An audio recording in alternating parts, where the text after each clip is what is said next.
बाबा प्रणाम। बाबा मैंने ना कुछ समय पहले अपना पहला शिविर लगवाया था 2 दिन का वहाँ गुरु हरसाई में।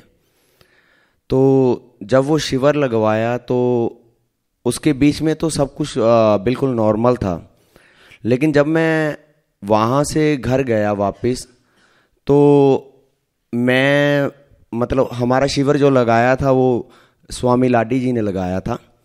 तो मैं उनकी पर्सनैलिटी में आ गया। मैं 2 दिन लगातार उन्हीं की पर्सनैलिटी में रहा। मैं मुस्करा रहा हूँ तो मुझे ये नहीं लग रहा कि मैं मुस्करा रहा हूँ। मैं खड़ा हुआ हूँ तो उनके स्टाइल में बात भी कर रहा हूँ तो मुझे ऐसा लग रहा है जैसे वो बोल रहे हैं। और मतलब सबसे अलग बात ये थी कि मैं उनके अंदर का खालीपन भी महसूस कर रहा था। वो इस समय किस तरह का फील करते हैं वो सब चीज़ें, मैं बाइक चला रहा हूँ तो उनके तरह ही मुझे अपना आप नहीं लग रहा था। बिल्कुल ऐसा लग रहा था 2-3 दिन जैसे भी वो ही हैं। अपने फेस पे स्माइल भी आनी तो उनका फेस ही दिखाई देता था। धन्यवाद। जिससे हमारा गहरा प्रेम जुड़ जाए, जो हमारे मन में एक आदर्श व्यक्ति की तरह बैठ जाए, हमारे लिए आदर श्रद्धा का पात्र हो जाए, कहीं ना कहीं से वह हमारे आचरण में, व्यवहार में, वाणी में सब जगह छा जाता है। यह ऐसा होना बिल्कुल स्वाभाविक है, बिल्कुल ठीक हुआ। सूफियों ने तो इसको ध्यान की एक विधि ही बना लिया। जिन लोगों का ऐसा आसानी से हो जाता है उनके लिए ध्यान की विधि बड़े काम की होगी। सूफी कहते हैं कि अपने गुरु का स्मरण करो और भाव करो कि तुम नहीं हो, तुम्हारा गुरु ही मौजूद है। जो लोग विजुअलाइज कर सकते हैं, करीब करीब 33% लोग बड़े कल्पनाशील होते हैं, उनके लिए विधि बहुत काम की है। आप प्रेम भाव से, श्रद्धा भाव से अपने गुरु का स्मरण करें, भाव करें आप नहीं बैठे हैं, बंद आंखों से महसूस करें कि आपका गुरु बैठा है। जब आप चल रहे हैं तो महसूस करें आप नहीं चल रहे, गुरु ही चल रहा है। धीरे धीरे धीरे इससे क्या होगा, आपकी जो पर्सनालिटी थी, व्यक्तित्व था, उसके साथ आपका आइडेंटिफिकेशन टूटा तो एक बहुत बड़ा कदम हो गया। इसको तोड़ना की बड़ा मुश्किल था, लेकिन प्रेम की वजह से यह संभव हो पाता है। हमारा किसी से लगाव है, हमने उसको धारण कर लिया।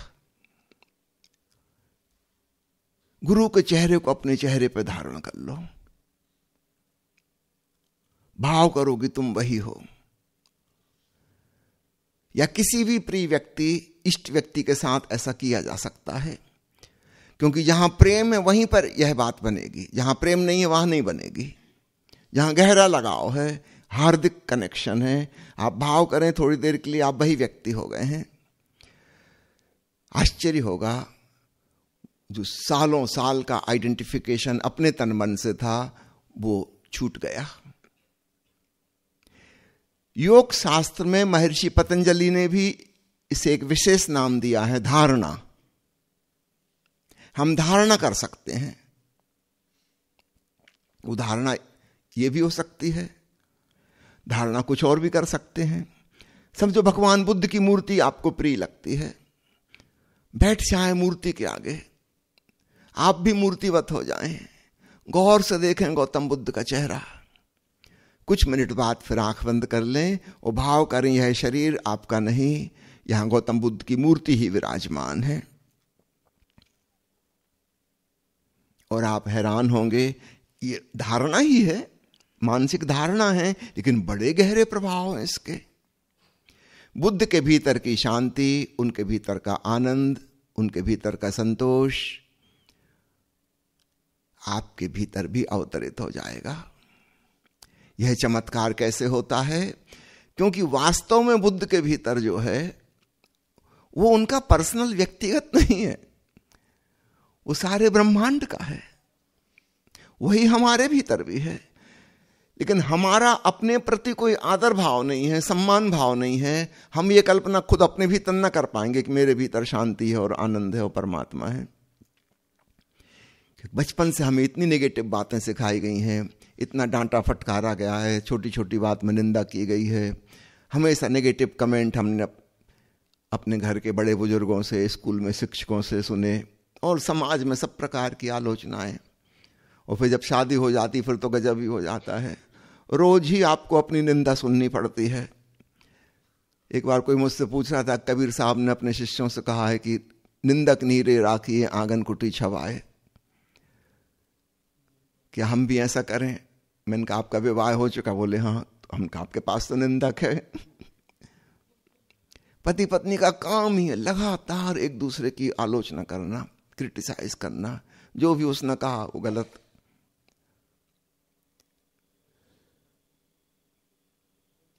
इतने नेगेटिव कमेंट्स हमने सुने हैं, हमारी अपने प्रति जो धारणा है वो बहुत ही खंडित हो गई है, वो गिर गई है। अपने प्रति कोई सम्मान का भाव, प्रेम का भाव हमारे भीतर समाज ने बचने नहीं दिया। सेल्फ कंडेमनेशन,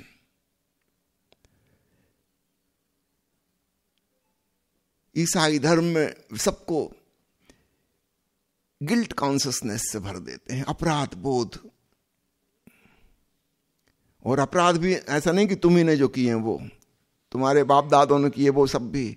और शुरुआत आदम और ईव जो पहले मनुष्य थे, उन्होंने परमात्मा की आज्ञा का उल्लंघन किया था। ईश्वर ने उनको सजा दी थी और इसलिए उनकी संतान आज करोड़ों करोड़ों साल बाद आज भी वो सजा भुगत रही है, और ये सजा कभी खत्म नहीं होगी। तुम हो ही गलत, पूरे गलत, स्टार्टिंग ही गलती से हुई। इतने प्रकार की छोटी छोटी चीजों को पाप कह दिया हर धर्म में। इतने डूज एंड डोंट्स, ये मत करो वो मत करो, वो ऐसी छोटी छोटी बातें हैं कि उसके बिना जिंदगी चल नहीं सकती। अब झूठ मत बोलो, अगर कोई झूठ ना बोले तो वो एक दिन भी जिंदा नहीं रह सकता। एक दिन भी मैं बहुत कह रहा हूं, 1 घंटा भी नहीं रह सकता। अब पूरी जिंदगी का जो आधार है झूठ, पूरा समाज झूठ पे चल रहा है। अगर तुम सत्यवादी हो गए तो बस समझना खात्मा तुम्हारा, आज आखिरी दिन शहीद हो जाओगे। ऐसी छोटी छोटी छोटी बातों को पाप बता दिया। क्यों? ताकि तुम अपराधी महसूस करो, तुम अपनी नजरों में गिर जाओ, तुम अच्छे आदमी नहीं हो। अन्यथा गौतम बुद्ध की प्रतिमा की जरूरत नहीं थी। अगर हमारे भीतर अपने प्रति सद्भावना होती, स्वयं के प्रति प्रेम होता, सम्मान होता, तो हम सीधी ही धारणा कर सकते थे। लेकिन वो बड़ा कठिन है। इसलिए किसी इष्ट देव की धारणा ठीक, किसी सदगुरु की धारणा ठीक, क्योंकि उनके प्रति हमारे मन में सम्मान है। तो जहां लगाव है, जहां प्रेम है, उनकी धारणा करो। तो महर्षि पतंजलि की धारणा का भी यही अर्थ है, सूफियों की इस ध्यान विधि का भी यही अर्थ है। जिसके प्रति लगाव है तुम उसका भाव करो, और तुम्हारे भीतर भी तुम पाओगे विराट से संबंध जुड़ गया। वो तो सिर्फ एक बहाना था, अपने तादात्म्य को तोड़ने के लिए काम आ गया। वो सारे अपराधों से मुक्त होने के लिए काम आ गया। सारे नेगेटिव कमेंट्स अब वहां लागू नहीं होते।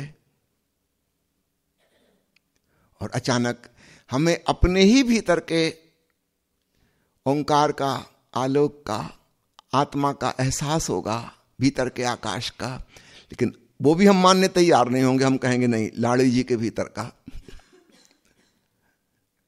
चलो ठीक, धीरे धीरे पता चलेगा जो लाड़ी जी के भीतर है वही बुद्ध के भीतर है, वही तुम्हारे भीतर है, वही सबके भीतर है। गुरु प्रेम से आत्म प्रेम पर आना बहुत सरल है। उसकी वजह दुनिया ने हमको इतनी आत्मनिंदा सिखा दी, हम सीधा सीधा आत्म प्रेम कर ही नहीं सकते। हम अपने आप से नफरत करते हैं, अपने आप को बदल देना चाहते हैं। इसलिए गुरु प्रेम एक बीच का बहाना बन जाता है, काम आ जाती है बात, फिर एहसास अपने स्वरूप का हो जाता है, फिर अपने प्रति भी प्रेम उमग आता है। तब हम धन्यवाद भाव से भर जाते हैं उस व्यक्ति के प्रति जिसके बहाने लौटकर हम अपने पर आ गए। याद रखना, कोई सद्गुरु तुम्हें पकड़ता नहीं, तुम्हें तुम्हारे ऊपर वापस लौटाता है। असली चीज तुम हो, तुम्हारा अंतरतम है। तो गुरु का सदुपयोग कर लेना, जहां तुम्हारा प्रेम लग जाए उसका सदुपयोग कर लेना, लेकिन ख्याल रखना अंततः अपने पर ही तुम आ जाओगे। तो आपको जो हुआ है बहुत सुंदर हुआ, अभी तो अनजाने में हो गया। आप कभी घंटा आधा घंटा के लिए जानबूझकर भी कर सकते हैं, क्योंकि एक बार आपको अनुभव हो गया, अब तो बहुत आसान है। घंटा भर के लिए उस भाव में डूब जाइए। और मेरे कहने से तो नहीं होगा, लेकिन धीरे धीरे आपको स्वयं समय बीतते बीतते आने लगेगा ख्याल कि मैं जिसको सोच रहा था कि लाड़ी जी के भीतर का पकड़ में आ रहा है, उसके प्रति संवेदनशील हो गया हूं। आपको फिर समझ में आएगा कि अरे वो तो सबके भीतर का है, वही मेरे भीतर का है।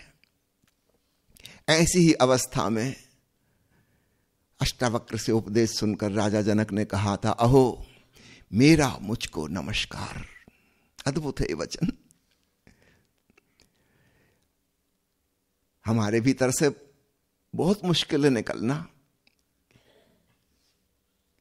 क्योंकि हम अपने इतने बड़े क्रिटिक हैं अपने खुद के, क्योंकि हमने चारों तरफ से हमने आलोचना ही आलोचना सुनी, बुराई ही बुराई हमें बताई गई है। तुम में ये कमी, तुम में वो कमी, तुम में ये ठीक नहीं, वो ठीक नहीं, कैसे इंसान हो। जनक जब कहते हैं अहो मेरा मुझको नमस्कार, अद्भुत नमस्कार किया उन्होंने कि अरे मैं परमात्मा स्वरूप हूं, मैं चिदानंद हूं। और वे आश्चर्य से पूछते हैं अष्टावक्र से कि हे प्रभु, मैं अब तक दुखों में कैसे जीता रहा, आज पता चला कि मैं तो आनंद स्वरूप हूं। अब नया सवाल खड़ा हो गया, कितने लंबे समय से मैं कितने दुखों में, चिंताओं में, परेशानियों में जी रहा था।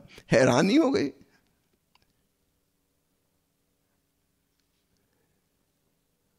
खूब सुंदर हो रहा है आपको, और होने दीजिए।